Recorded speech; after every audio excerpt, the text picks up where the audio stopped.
તું અર્જુનભાઈ સાથે આવું ના કરી શકે. રાઈટ, તમારી વાત એકદમ સાચી છે. મેં અર્જુનભાઈને કાંઈ નથી કર્યું. મેં આ પ્રભાઈ વિશે બધી જ માહિતી મેળવી લીધી છે અને મેં તમને કહ્યું ને કે મેં અર્જુનભાઈની કોફીમાં માત્ર 2 ડ્રોપ્સ જ નાખ્યા હતા.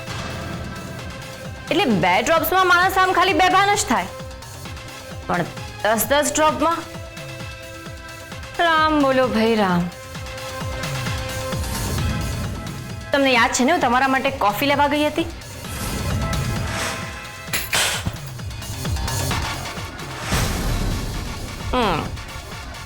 ત્યારે જ મેં તમને ઉપર મોકલવાનો પ્લાન બનાવી દીધો હતો.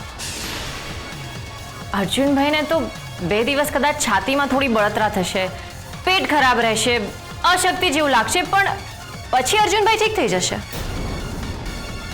બાકી તમને એવું લાગે છે કે અર્જુનભાઈ આમ બેભાન પડ્યા હોય ને હું આટલી નોર્મલ હોઉં, આટલી શાંત હોઉં?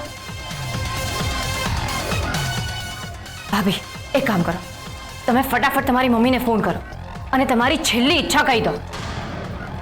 ના ના, પણ તમે હજી ફોન લેવા જશો, પછી ફોન લગાડશો, તમારી મમ્મી ફોન ઉપાડશે, પછી તમે કહેશો. આટલો બધો તો તમારી પાસે સમય જ નથી બચ્યો.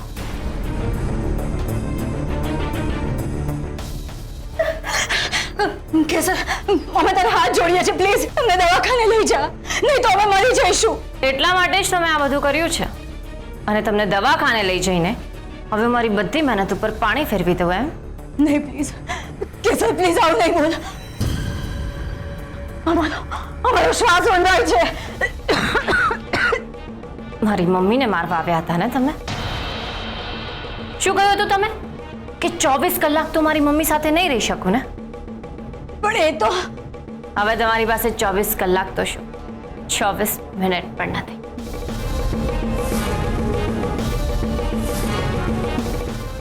કેસર, અમે તારા મમ્મીને કઈ જ નતા કરવાના. અમે એમનું ખૂન થોડા કરવાના હતા. તો પછી આટલા દિવસથી તમે મને જે ધમકી આપી રહ્યા હતા એ શું હતું? અમે ફક્ત તને હેરાન કરવા માંગતા હતા.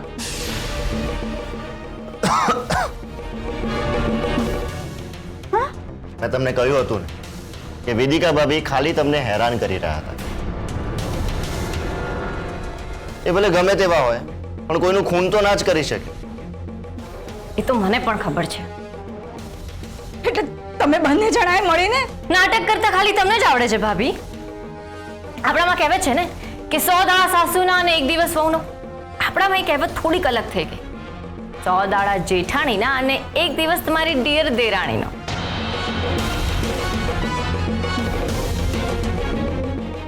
સો ડિયર જેઠાણી, આટલું બધું ટેન્શન ના લેશો. તમારી કોફીમાં મેં ફક્ત થોડું એસેન્સ નાખ્યું હતું અને બહુ બધું પ્રેશર નાખ્યું હતું તમારા મગજમાં કે તમે હવે ઉપર પહોંચી જવાના છો. પણ એવું તો તમારા મગજમાં જે કચરો ભરાઈ ગયો હતો ને એ જરા સાફ કર્યો.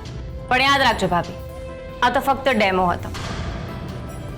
જો મારી મમ્મી સાથે કંઈ પણ કર્યું છે ને તો પછી આ ડેમો પ્રેક્ટિકલ પણ થઈ શકે છે.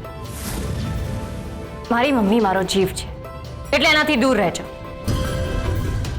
નહીં તો આ બધું જે નાટક હતું ને એ રિયલમાં પણ થઈ શકે છે. સમજ્યા? અને હા, આજની છોકરીઓને તમે મજાકમાં ના લેશો.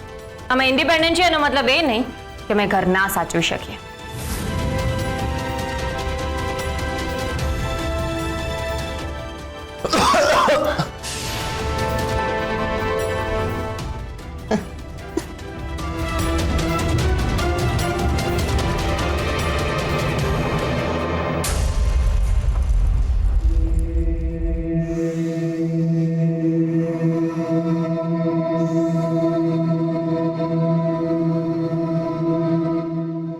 I'm ready.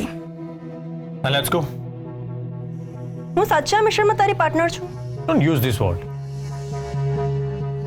સોરી. કેમ? તને ડાઉટ છે? હા, કારણ કે તું જ બધું નક્કી કરી રહ્યો છે. તે હજુ સુધી કીધું પણ નથી કે આપણે ક્યાં જઈ રહ્યા છીએ. શોપિંગ કરવા. ઓ વાવ, હસબન્ડ હોય તો આવો, કીધા વગર શોપિંગ માટે લઈ જાય છે. એઝ અ હસબન્ડ વાઇફ આપણા સંબંધો એટલા સારા નથી, તો બહુ ખુશ થવાની જરૂર નથી. હું શું કામ ખુશ થાઉં? તું કામ છોડીને ફાલતુ શોપિંગ કરવા જવાની વાત કરે જાય છે. Are you made?